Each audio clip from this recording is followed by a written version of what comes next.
He was born into the kind of family that Rome noticed but did not yet need. The Annius family held wealth, senatorial rank, and a reputation for reliability. The respectable background of men who served the empire without threatening it. Marcus Annius Verus came into that world on April 26, 121 AD, in a Rome that was, by most measures, at its height. Hadrian sat on the throne. The borders held. The legions were disciplined. There was no obvious crisis demanding a savior, and no reason to look at a newborn in a comfortable Roman household and see anything other than another senator in the making. His father died when Marcus was young. Enough has been written about that loss to fill the margins, but Marcus himself recorded very little about it. What he did record, in the only writing of his that survives, was gratitude for his grandfather, who taught him to be gentle, for his mother, who modelled frugality in a class that had every reason to indulge. He grew up in a household shaped by restraint. Whether that was temperament or instruction is difficult to separate. Probably both. What is clear is that he was drawn to philosophy early and seriously, not as an aristocratic affectation. Roman elites often flirted with Greek thought as a mark of culture, but with the kind of commitment that concerned the people around him. He slept on a hard mat. He wore rough cloaks. He sat with Stoic tutors long past the hours that social obligation required. One of those tutors, Apollonius of Chalcedon, and would later be described by Marcus as a man who showed him that it was possible to live as a Stoic without being rigid, that consistency and flexibility were not opposites. That distinction would take decades to fully understand, and Marcus would spend most of his life trying to work it out in practice. Hadrian noticed him when Marcus was around 6 years old. The emperor had a habit of identifying useful people early, and something about the boy registered. He called him Verissimus, the most truthful, a nickname that carries more weight the longer you consider it. Rome in the 2nd century ran on performance, on the careful management of public image and political theatre. Its court was populated by men who had refined the art of saying what needed to be said. As an emperor who called a child most truthful was not simply paying a compliment.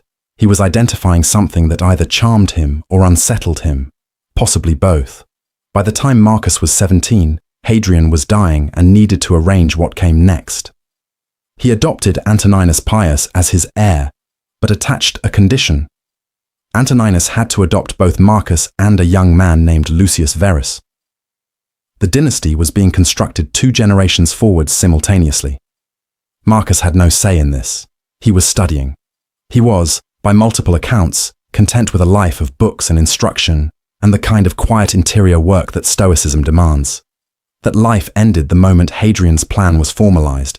He was no longer simply a promising student from a good family. He was the designated future of Rome. There is a passage in the Meditations, written decades later, where Marcus reflects on accepting the role fate assigns without complaint. Scholars debate which specific circumstances he had in mind at any given moment, but it is reasonable to read that passage and think of a 17-year-old being told, without negotiation, that his life now belonged to something larger than himself. Whether Marcus made peace with that early, or arrived at peace slowly, through years of effort, is something the text never quite resolves. What the historical record does show is that he did not resist.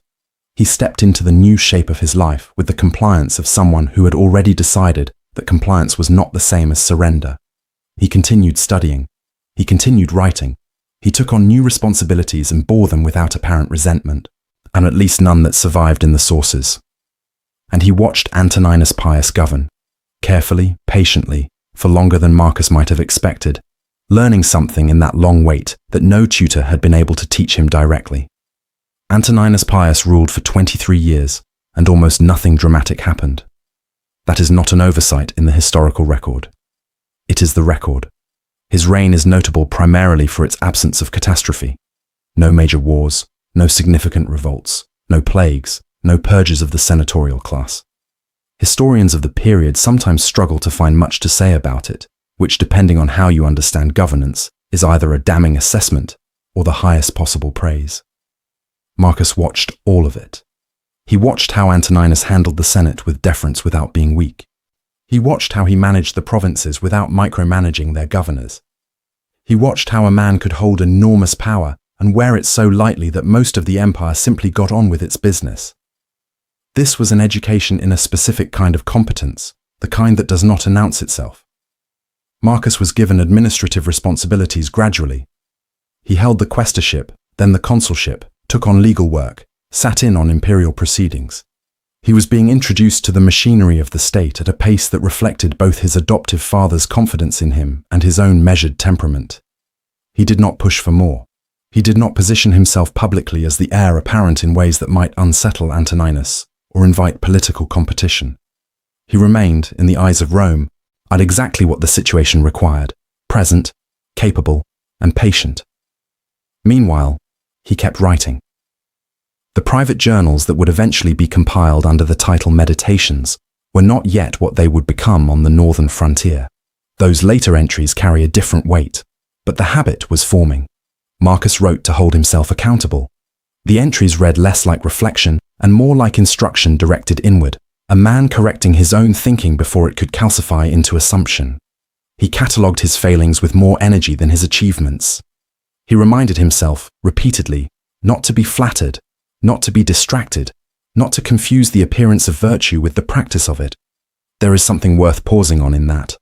A man with every social incentive to believe in his own exceptional nature spent his private hours arguing himself out of that belief.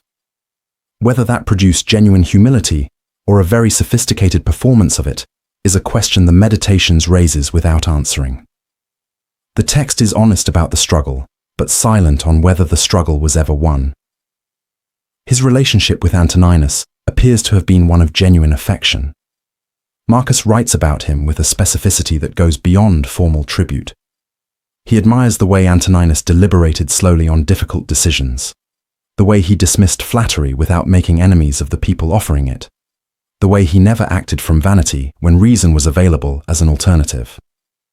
These are not the observations of a man cataloguing political lessons. They read like the notes of someone who found in his adoptive father something he recognized and wanted to preserve in himself. What Marcus could not fully learn from observation alone was what governance felt like under pressure.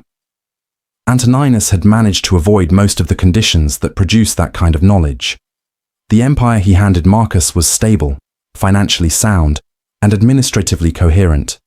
It was also, though no one fully recognized it at the time, near the outer edge of a long period of relative calm.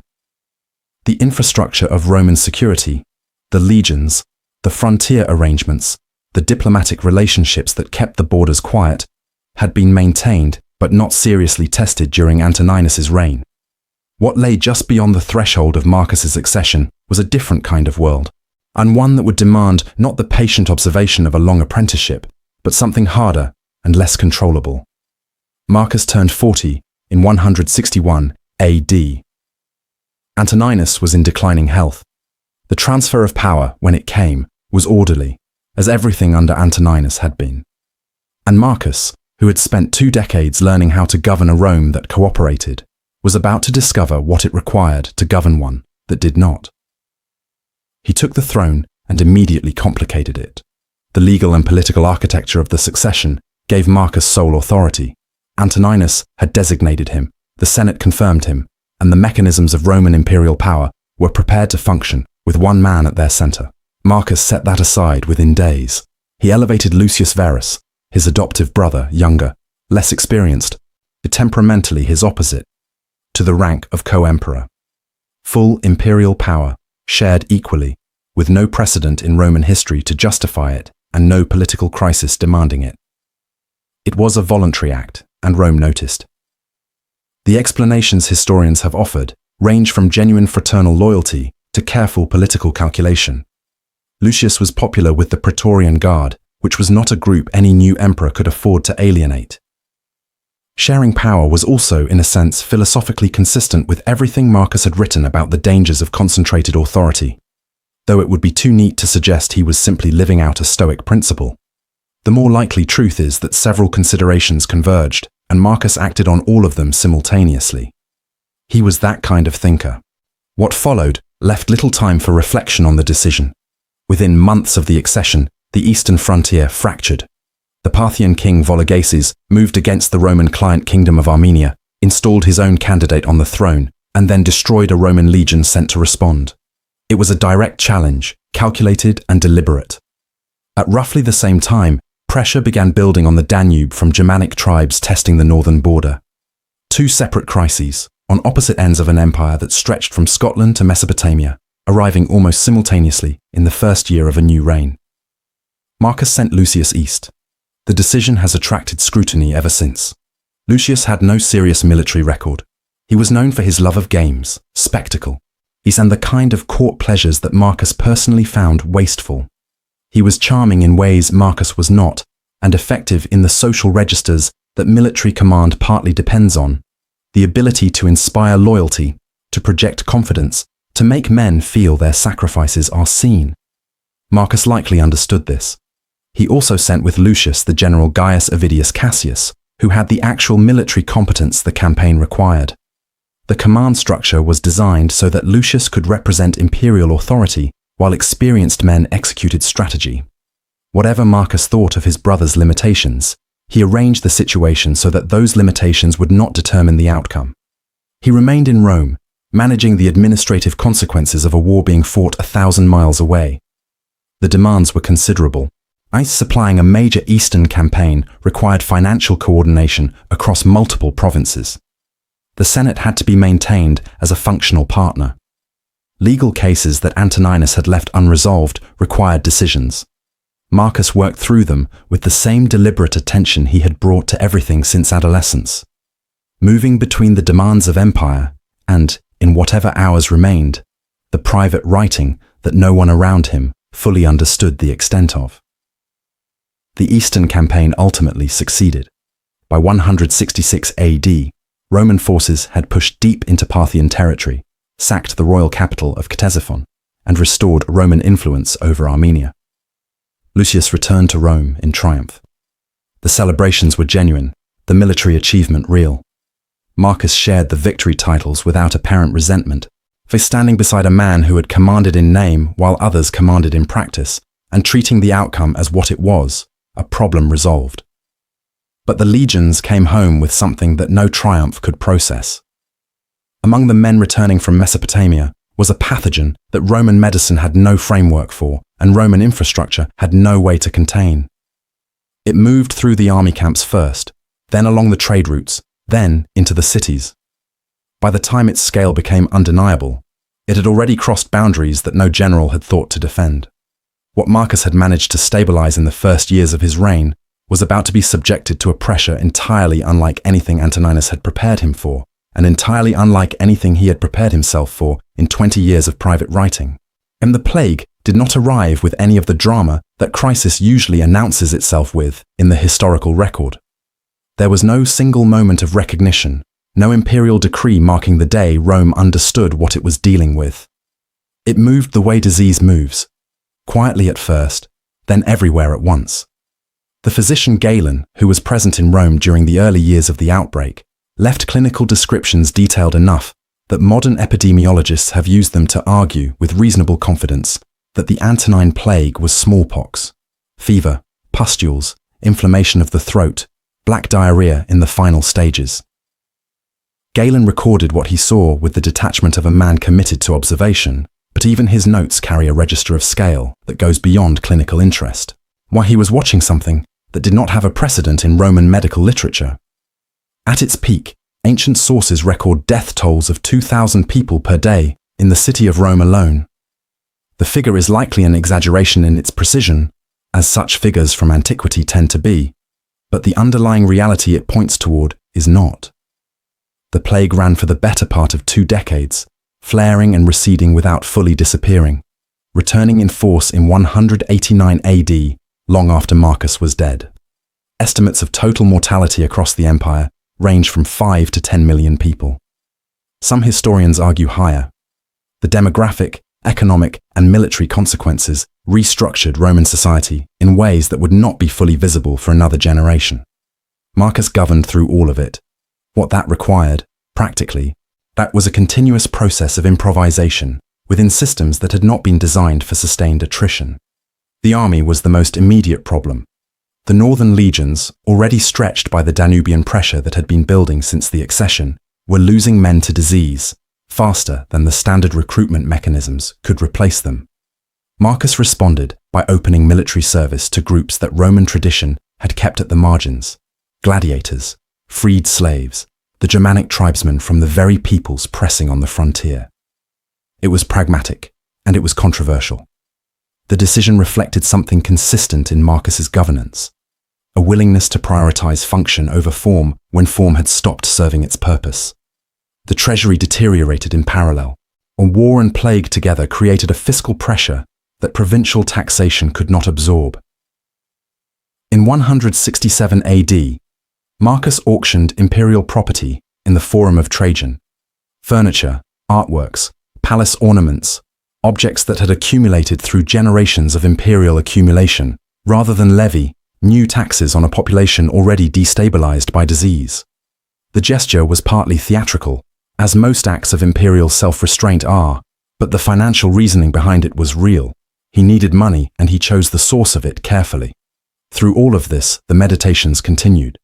The entries from this period are not a record of the plague in any documentary sense.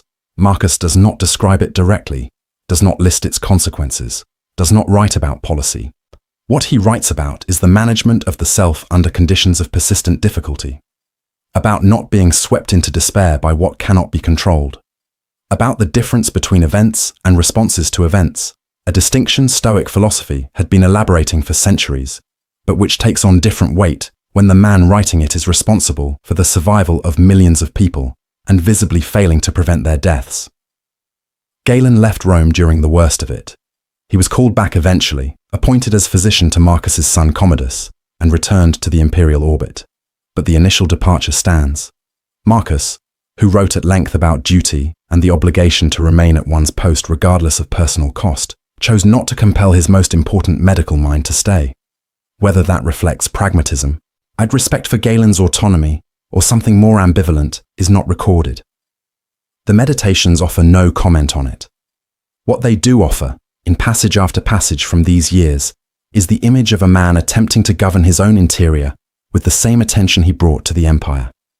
Whether the two projects were succeeding at comparable rates is a question the text leaves, with some precision, unanswered. Rome was not where the war was, and increasingly, Rome was not where Marcus was either. From the late 160s onward, the center of imperial gravity shifted north. The Marcomanni, a Germanic confederation occupying territory roughly corresponding to modern Bohemia, had been probing the Danube frontier with increasing confidence.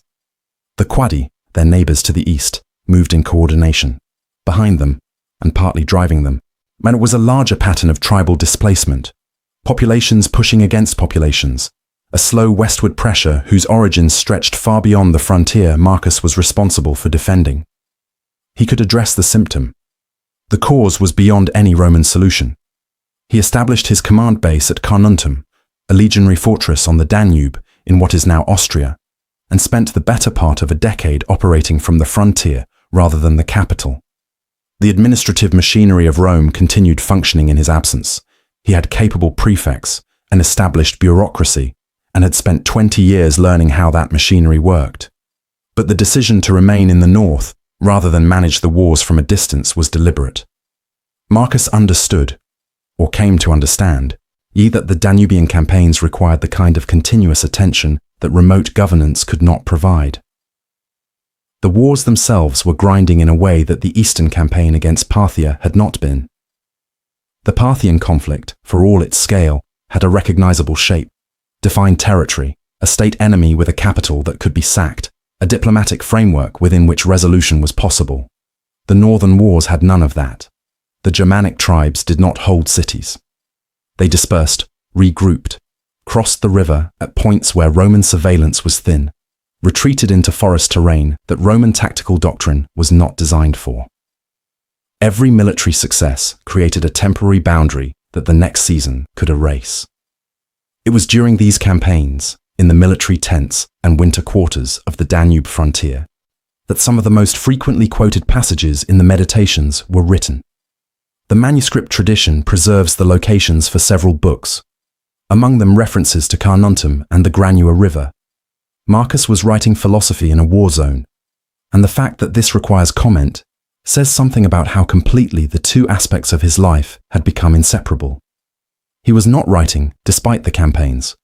He was writing through them, using the discipline of the text to maintain an interior coherence that the exterior circumstances were continuously working to erode.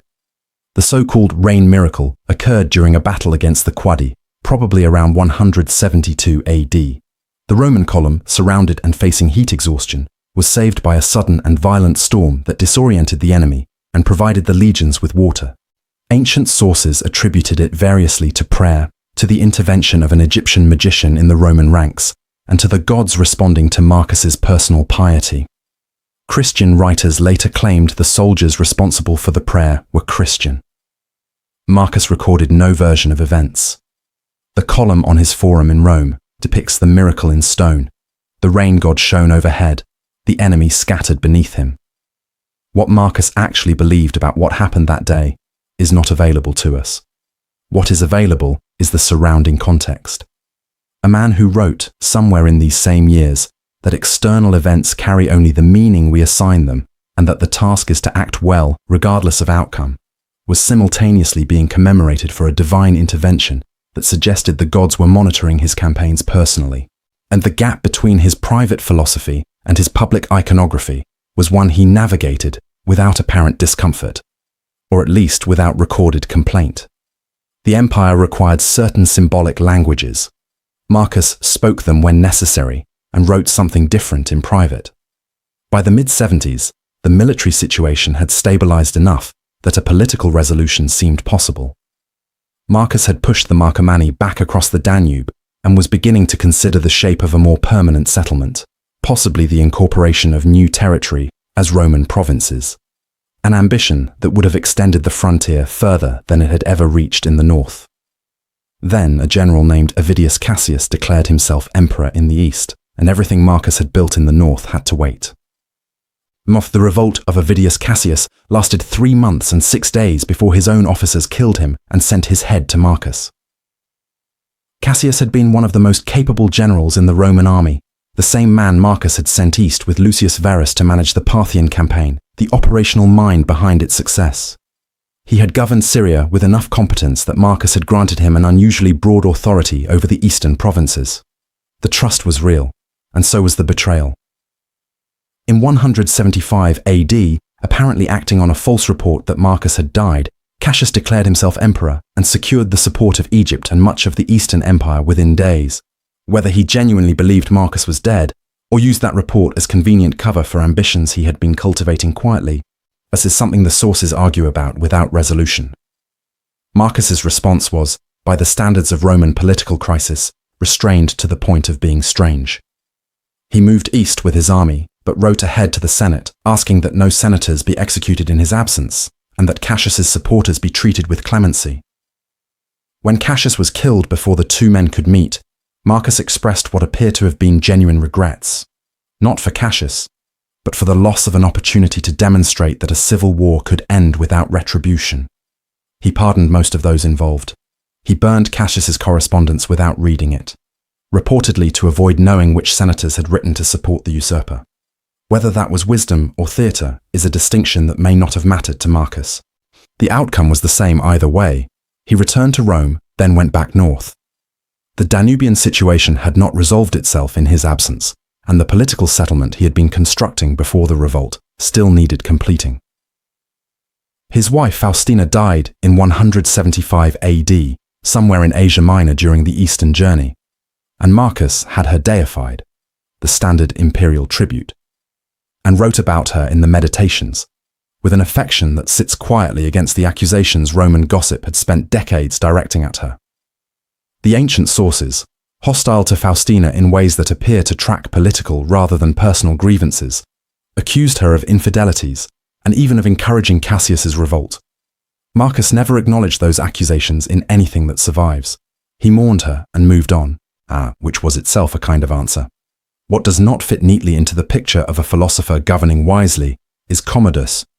Marcus had a biological son, which none of the 5 emperors preceding him had possessed at the point of succession. Nerva, Trajan, Hadrian, Antoninus, Each had adopted their heir, selecting for capacity rather than blood. The system had produced a century of competent governance and was, by the time Marcus inherited it, the closest thing Rome had to a working model of rational succession. Marcus understood this history. He had lived inside its results.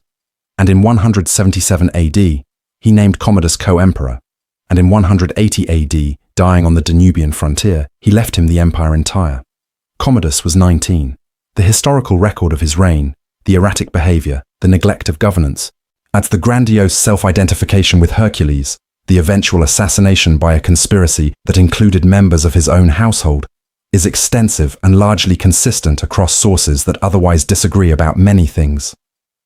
He was not the worst emperor Rome produced, but he ended the period of sustained competent governance that Marcus had both benefited from and extended, and he did it quickly.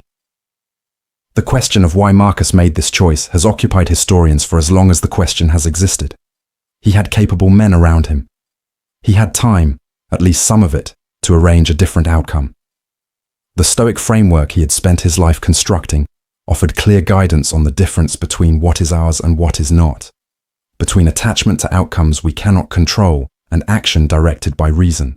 Naming a son emperor because he was a son is precisely the kind of decision that framework was designed to interrogate. And Marcus made it anyway. He made it with the same deliberateness he brought to everything, which makes it harder, not easier, to explain. The Meditations contain no entry that addresses it directly. The silence is complete, and in that completeness, oddly eloquent. A man who wrote about almost every failure of judgment he could identify in himself left no record of wrestling with the one decision that history would find most difficult to defend. Whether that silence represents certainty, grief, or something he could not bring himself to examine, the text does not say. It simply ends, as Marcus himself would, on the frontier, still moving forward, still unfinished. He died on March 17th, 180 AD, near the Danube. The sources disagree on the exact location. Vindobona, Sirmium, somewhere in that cold northern corridor he had spent the last decade of his life moving through. The disagreement is fitting. He had not been a man of fixed places.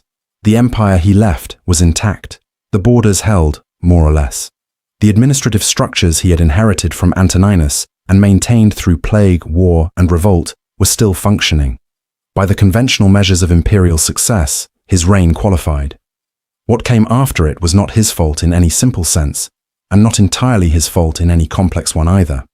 History has never fully settled that accounting, and probably should not. The Meditations disappeared for centuries. They survived through the kind of accident that most ancient texts did not survive through. Copied by monks who found them useful, preserved in monasteries whose primary interest was not Roman philosophy, resurfacing in the medieval period without anyone quite understanding what they had.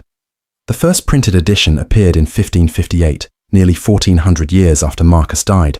It was read by Renaissance scholars, then by Enlightenment thinkers, then by everyone who came after them, looking for a framework that held up under pressure. What they found was a man arguing with himself, not performing wisdom, not constructing a legacy, not writing for the audience that eventually arrived. The text reads the way it does, because it was never meant to be read. That may be the most accurate thing about it.